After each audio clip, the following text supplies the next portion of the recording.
Hey everybody, oh my gosh, I'm sitting in my little cottage here in southeastern Costa Rica. Why am I here?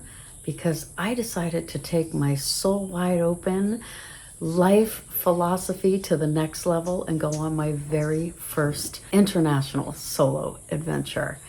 How does that relate to the trauma that I've been through, and what kind of things have I been kind of working through since I've been here? That is what we're going to be talking about on this episode. So let's dive in. Welcome to the Soul Wide Open podcast with your host, author and certified trauma-informed coach Michelle Renee. Okay, so many of you know that I am someone who is such a big advocate of not allowing the things that have happened to us to define us and stop us from living our best life, living full out, going for the things that we really, really have always dreamt about, right? For those of us who really, really have this goal or are ready right now or are already in this process of really saying, I'm not going to let that keep me stuck. This episode is really about how do we get over those moments when that is our goal and that is our heart and that is our direction. But there are roadblocks. There are things that come up because of the things that we've been through. And how do we get through them and not let them get us just to a dead stop in our tracks, right? So here I am in Costa Rica. And what led me to this decision is that my daughter recently got married and we always traveled together. I mean, we've traveled to so many places together, and she's now wanting to start a family. She's happy doing the wife stuff. And I had to really make a decision. Is this really going to be the end of all my travels that I want to do? Or am I going to start solo traveling for the first time in my life? Which, even just to think about it at first, was a little, gave me a little bit of anxiety because of what I've been through. Like, traveling solo as a woman in different parts of the world is already something that we have to be really careful. We have to really think about that differently, right, than maybe men do when they're traveling solo. But when you've been attacked and kidnapped and held hostage, and that is something that is in your past, and even though it is in the past and I've done all this healing and I live very forward, that is still something where I was explaining this to a friend last night on the phone when he was asking me how it's going and how I'm feeling. And I said, well, that hypervigilance kind of sits offshore and is just there. And when I landed in Costa Rica, and even before I landed, even before I got on the plane to come here, I was feeling a little bit of that bubbling up to the surface, and that ship of hypervigilance kind of pulling up to the shore, And when I landed, and I had these taxi drivers all coming at me like, you need a taxi? And I said, no, Uber's illegal. You can't get an Uber here. So I've already have this, and there was multiple men coming at me. And I was feeling that anxiety. I was feeling like, okay, am I safe? What do I do? And I got to the hotel, and it was a male person checking me in, and he wanted to walk me to my room and open the door for me. But this, to me, for someone, like me, who's in that sort of hypervigilant state, which to me is actually, I'm thinking of it as a positive, because that is going to help keep me safe, right? So he's walking me to my room, and I was very conscious about making sure that he wasn't behind me. I was behind him. When he opened the door and the door came open, I did not enter the room. I waited for him to leave and go down the hallway before I went into the room, and immediately locked the door and then put my stuff up against the door. And I'm making sure that I do the things that make me feel safe. So I would say one of the very first things I would do, if you're ready to go start exploring the world and you're not wanting to let what has happened to you in the past keep you stuck or keep you in one place, and you are ready to just say, you know what, I'm going to rip off these chains of what happened, and I'm going to go start exploring the world, I would say the number one thing, really start to think about the things that make you feel safe. And don't feel stupid about it. And don't feel like you're being crazy because you're taking all of these extra precautions to feel safe. And that's exactly what I did. And I didn't, and my window wouldn't lock right away. So I walked back out there with my backpack to either get another room or make sure he could fix my window, because I wanted to make sure I'm checking everything. And so check everything. Do everything you need to do that makes you feel safe. That's number one. And then the next morning when I got up and I had to go get on a shuttle, and I was the only one, and it's a 5-hour shuttle. And so before I got on the shuttle, I made sure to ask the guy, how many other guests are going to be on the van? I don't want to be in a van alone by myself with a male driver and for 5 hours driving through the jungle in Costa Rica if there's nobody else going to be in this van on this journey. So I made sure to double check to make sure that there were going to be other people on this van with me in this bus, and there were like 6 other people. I met this great woman on the journey who sat next to me. It was awesome. And then when I got here, I ended up with this beautiful little cottage at this yoga retreat called the Sonora Jungle Yoga Retreat, where I booked because I wanted my first place I was staying to be really quiet so that I could get grounded and really kind of just get my bearings and get over any jet lag and that sort of thing. Well, when I got here, I found out, because when I booked it, it said they serve breakfast. So I figured they would have food or snacks or something here. Well, they don't. They just serve breakfast and that's it. There's no food here at all. And I'm in the jungle. So I'm a couple of miles, maybe like a mile and a half into the jungle away from the main town. And she said, well, you can take one of our bikes. It's only about a 10-minute bike ride. And I thought, oh, that sounds fun. Okay. Well, as fun as it might look, and on TikTok people make these bike rides maybe through the jungle and stuff look romantic or whatever, no, that was not my experience. So I rode a bike down like a mile and a half of dirt road with tons of potholes and hot, humid, I'm sweating. I get to the main road and it is just tons of traffic, cars with no exhaust. I'm weaving in and out of cars. And the bike is a little too big for me, and it's a men's cruiser. So, and I'm like 5 foot tall. Like, it was the shortest bike they had, the smallest bike they had. So when I'm stopping, I'm kind of struggling a little bit to stop and get my feet down. And I finally make it to a bank because I need cash to be able to pay them in cash and go to the market and get some groceries. And I ended up going to this ATM that didn't work. I had to try it like 3 or 4 times. It was so frustrating. And there was this man standing outside of the door where you go into this little room to the ATM who was asking for money, for coins. And so it made me very nervous. I got so much anxiety about this whole situation, being alone. I'm on a bike. I'm getting cash. Like, it was so anxiety provoking for me. I went to the market, I got a few things, and I thought, I'm not even going to explore this town. It was very noisy, it was very hectic, it was very dirty, and I'm going to go explore the beaches today. But yesterday, or the day before when I first got here, I ended up riding the bike, just getting on the bike and getting myself back here as soon as possible, because I felt that anxiety coming on, and I wanted to just get back to a place where it was really quiet and I could just be with my thoughts and get grounded. Well, on the way back, I took a wrong turn and I knew it. When I took this wrong turn, I thought, okay, this isn't looking familiar, and there's a bunch of construction workers on this dirt road. And I'm like, oh boy, here comes the anxiety again. And it's this bumpy dirt road. And I end up telling myself, okay, in order to feel safe, I need to turn into this driveway of somebody's house, just so the people that were doing the construction and stuff could see that maybe I'm just going to this house right here. Like, I'm not just wandering lost down a dirt road. So I pull into this driveway and I go to stop the bike to get off, and I tip and I fall and I eat it on this dirt gravel road. My groceries went flying everywhere. I was so frustrated. I end up putting my bike back up, getting all the groceries in there, and going, okay, Michelle, just stay calm. You're fine. I think I know the wrong turn that I made. I just made a left turn a little bit too soon. Just go back, go the same way that you came, stay calm, everything's gonna be fine. And this woman comes out of the house and asks me if I'm okay.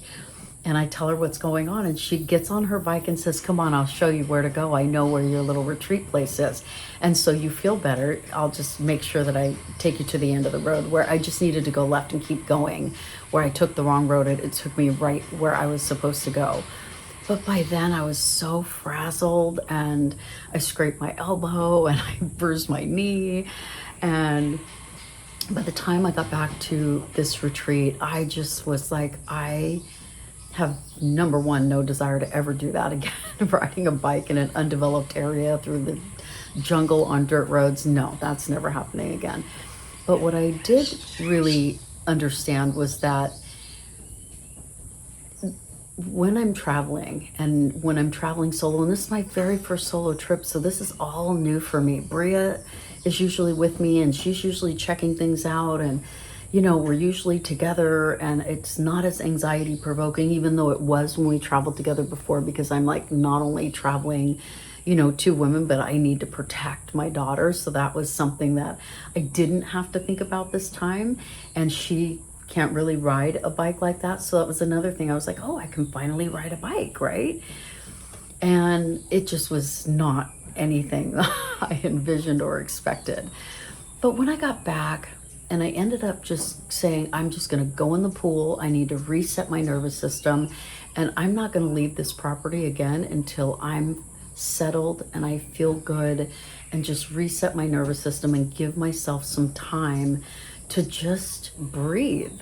And instead of thinking I could have this great little adventure on a bike day one, after I was exhausted from no sleep the night before, a 5-hour journey in a shuttle to get here, and I was just overly ambitious trying to take a bike ride into town. I didn't need the cash right away.